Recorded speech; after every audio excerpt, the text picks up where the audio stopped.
Chat, what's good, everybody? We are officially in the building to recap the Golden State Warriors, and this is the biggest win of the season. The Golden State Warriors beat the Boston Celtics in 2024. That's right. We officially beat the Boston Celtics on the road to start a very competitive set of games coming up for Golden State in high-quality matchups. This was the biggest win of the season, and I'm here to recap it. My name is Gifted, full name Gifted Hoops. You can follow me on YouTube, Twitch, Twitter, all these places at Gifted Hoops. On Twitter, it's Gifted Hoops _. But we're about to officially unpack this game. I have a lot of thoughts. I have a lot to say. This was a very big win for the Golden State Warriors. I cannot understate that enough. Coming into this game, because I love to start with what the narrative is and what the conversation about this team was. Coming into this game, Golden State was 6-1. Right? Golden State was 6-1 headed into this game. And a lot of our wins, people felt like was against undermanned teams that weren't that good, that were not real competition.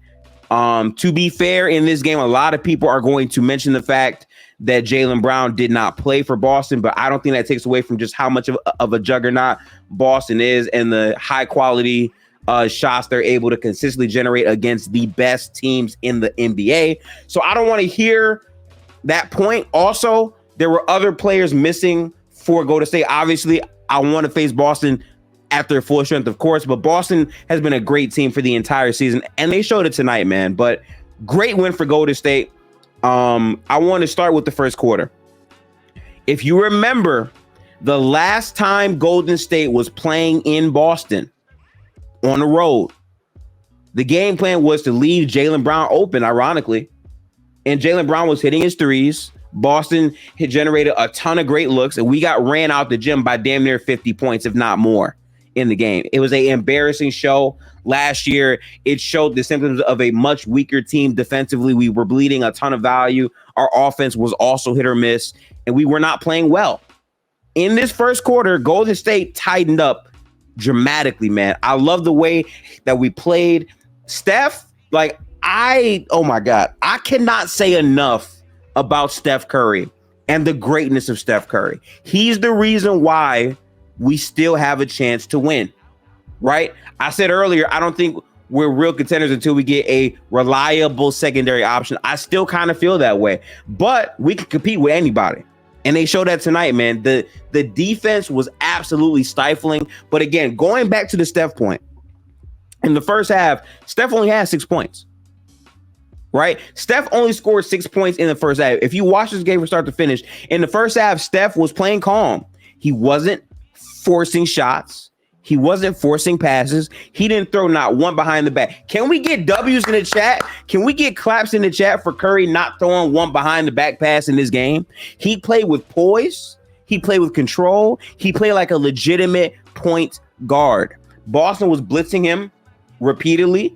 They were putting 2 on the ball repeatedly. And Steph said, I'm going to take my time.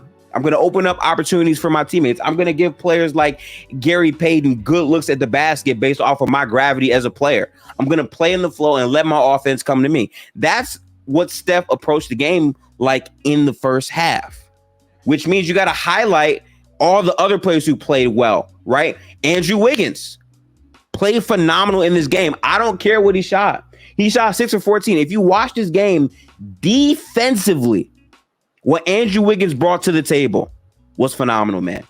He played great defense on Jason Tatum. Now, I know Tatum still had 32 points on 10 for 20 shooting. I hear that. And shout out to Tatum. Tatum has also been playing a much more consistent game. But if you watch that first half, Golden State was playing Tatum extremely tough. A lot of blitzes.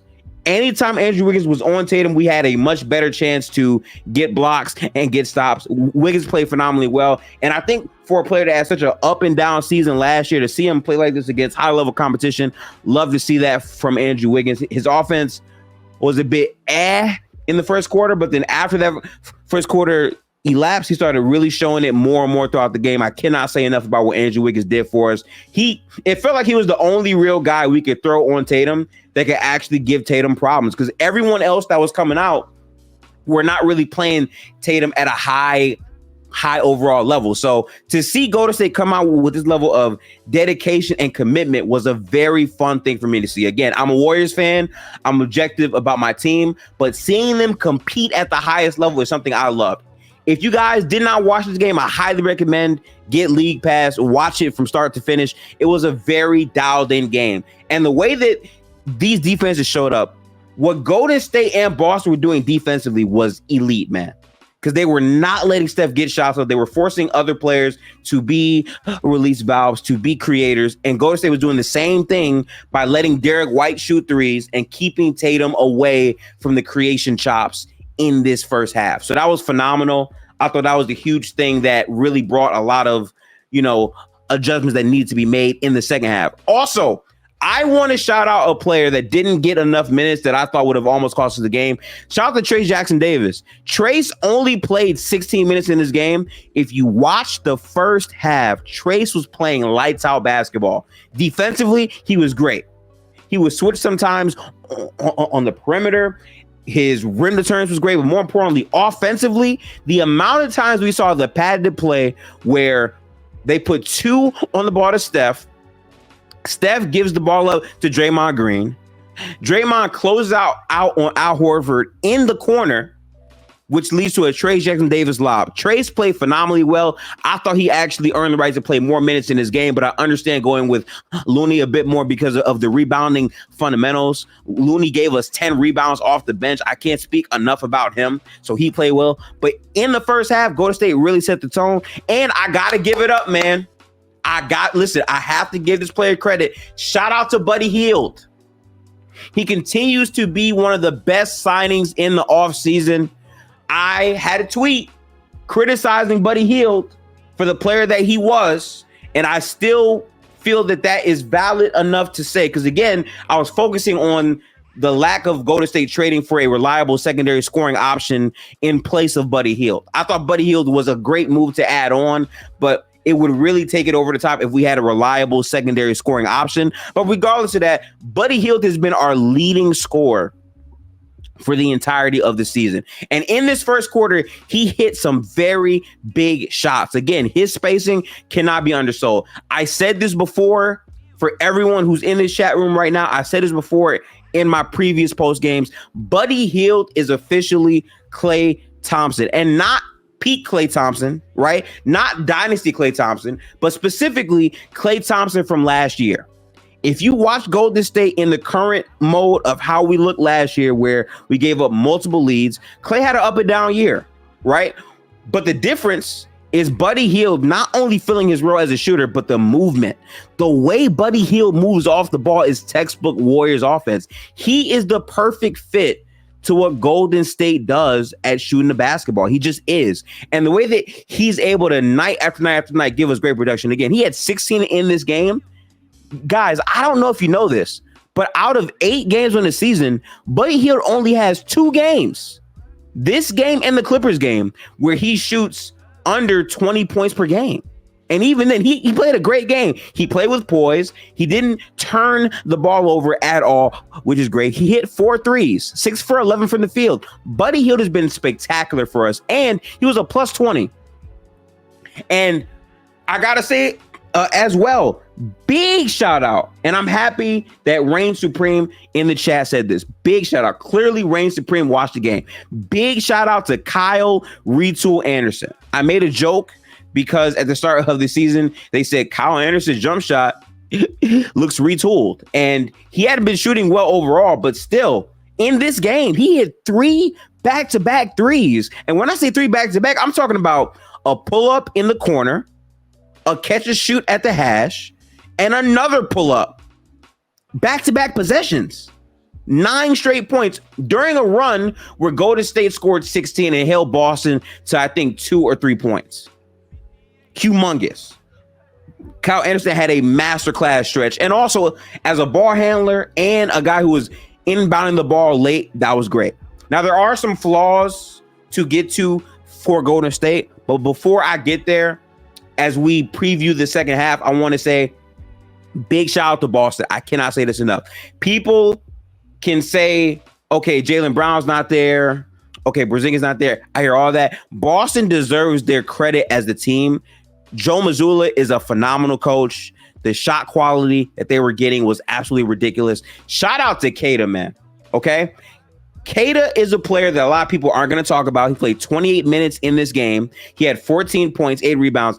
The work that Keita as a big man was doing in this game, where he had possessions where he was denying Steph Curry the ball in spots. He was showing out on Steph as tall as he was. He was vertically finishing shots at the basket. And more importantly, Keita was punishing us for being a smaller team. In those lineups where Kyle Anderson was probably our tallest player on the floor, Keita was punishing us, man. And down the stretch in this game, it felt like we were going to let the game like loose from our fingertips because of the way they were using their size, right? And a lot of it is because of the good and bad, right? So I like that C-Dub said that, right? Kyle Anderson, Draymond Green, Trey Jackson Davis, right? I got to say this. The lineups where you have Kyle, Draymond, Wiggins, and one of GP2 or Trace, I don't like those lineups. I don't. I understand it gives you a great defensive tilt, but you have to have a reliable offensively spaced lineup at the same time if you can do that. And ultimately, during Boston's biggest run, where they gave us 41 points, they scored 40 points in the first half, gave us 41 in one quarter.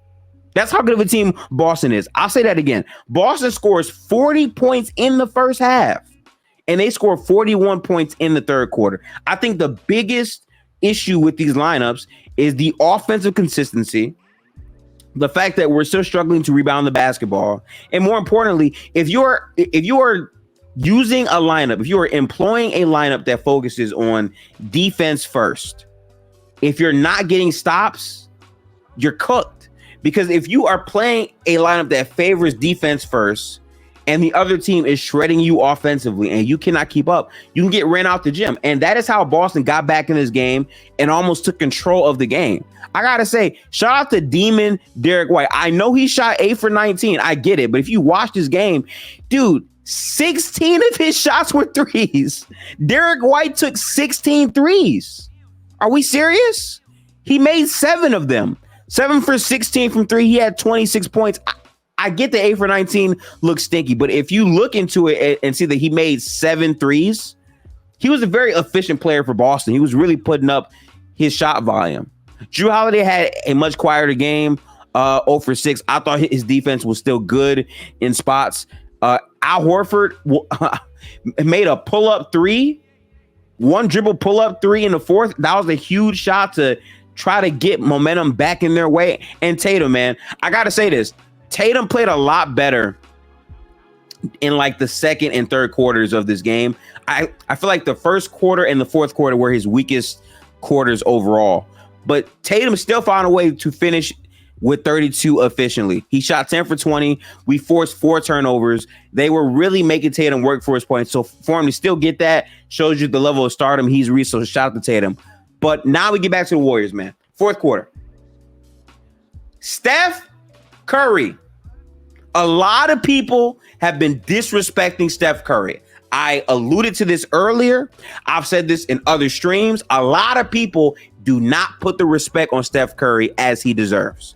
Just coming off an injury, he hoops against the Washington Wizards in this game. Steph had 6 points in the first half. He finishes with 27.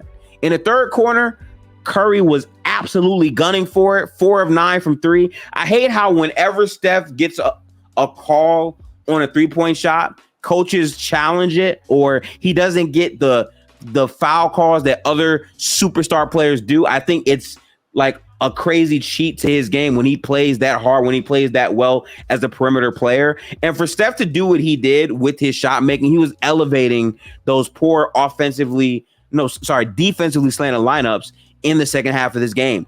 And the defense from Steph Curry in this game was phenomenal. The way he was reaching into passing lanes, he was playing very good POA defense in spots. He played very well. Steph is the reason we didn't lose this game.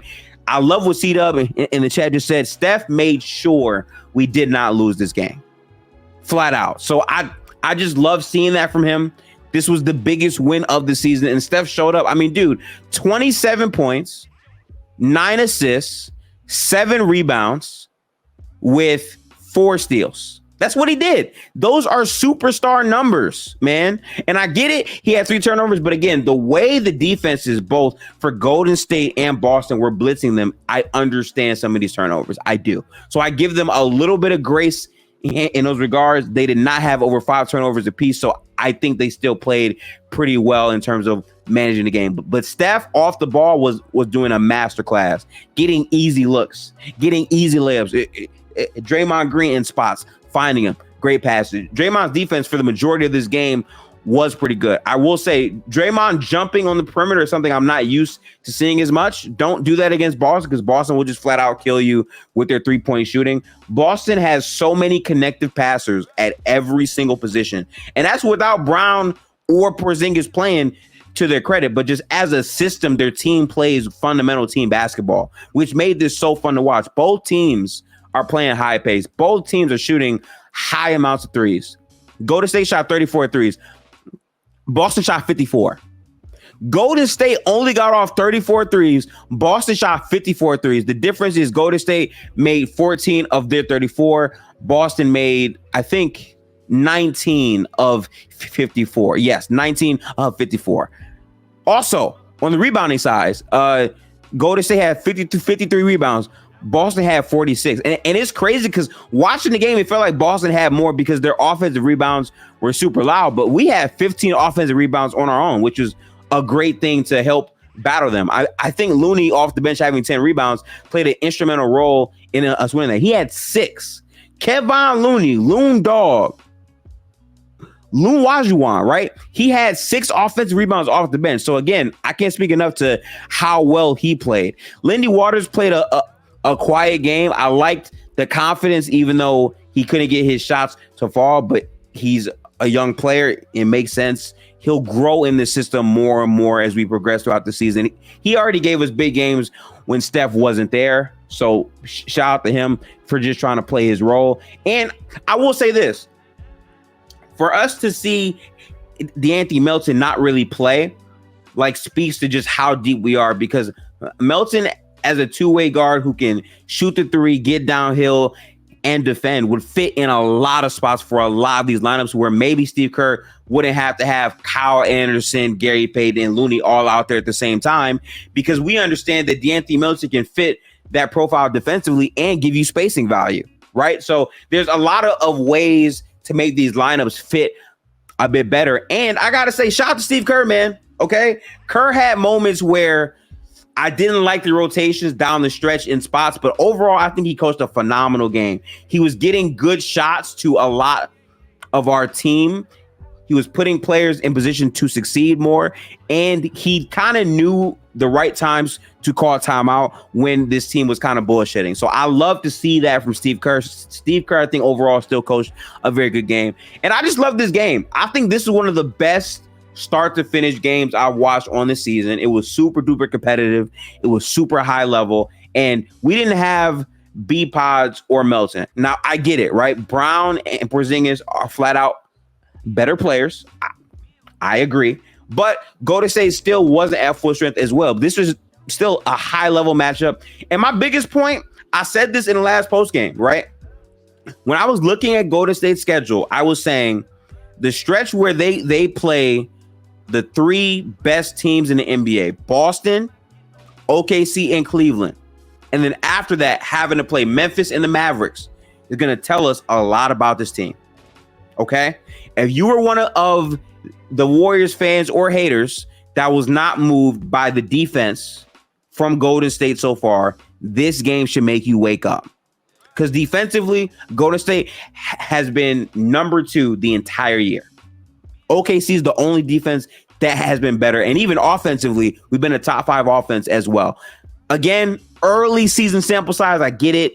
Might not mean anything cool, but if you watch the games, in all of our games, the one thing that has not failed us has been our defense. It's been the offense more than anything in the spots of these games. But the defensive identity of this team is back. And more importantly, if you are a Warriors fan, as you know, the defensive identity is what determines how good we are. every year. If Golden State is ever a serious team that's trying to win, the defense is what gets them to that routinely. So I'm looking at Jerry Stackhouse. I think we got to put names on the people that are contributing to this.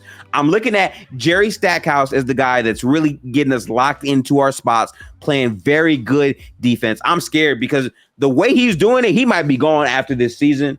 I hope there's some way that we can keep him. Like he's just so good, man. He is filling the void of Mike Brown. I'm ready to say it. He is filling the void of what Mike Brown did for us defensively to a T. And also Terry Stotts getting our three-point shooters in the right place, the offensive pace and rhythm. I think both of those assistant coaches were phenomenal as for Golden State, man. They were.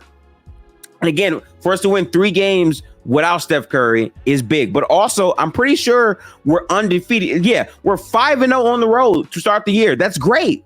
So if you ask me, I don't really have a lot of hate in my heart for this team. Again, I still think, as good as we look, I still think to go all the way, to go to the finals even and win it, we need a reliable secondary scoring option. Because there even came moments in this game where Steph wasn't on the floor and things kind of looked wicked. There were spots where, hey, if we had another guy we could surefire rely on offensively, we could look a lot better in this game. And props to Wiggins. He played well. He played hard. But I just don't know if I can believe in Wiggins being the number 2 on this team against better competition. I don't know about that. Okay? But the Road Warriors are back, man. The Road Warriors are absolutely back. This is such a big win, and I know a lot of Boston fans are going to be like, Golden State's victory lapping it. We weren't healthy, but that just takes away from the basketball we watch. Healthy or not, Boston is a damn good team, right? I'm not making any grand proclamation about us all like, oh yeah, we beat Boston. We going to the chip, this, that. No, I'm just highlighting the high level hoops being played and how Golden State look like they belong on the floor. Because regardless of how you feel, people question, how do we compete against competition? And we competed, man. We did. We look like we belong on the floor, and that's all I care about right now. And it's not over, right? Our testing of how good we can be is not over. OKC and Cleveland are coming up, and those are very good teams. Cleveland is now the only undefeated team remaining in the league. So imagine if we walk into Cleveland and beat them as well, right? That's like, this is a huge boost to the confidence of this group.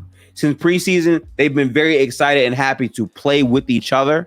It's been great to watch. So seeing that chemistry consistently build up and take us to the next, trek is good.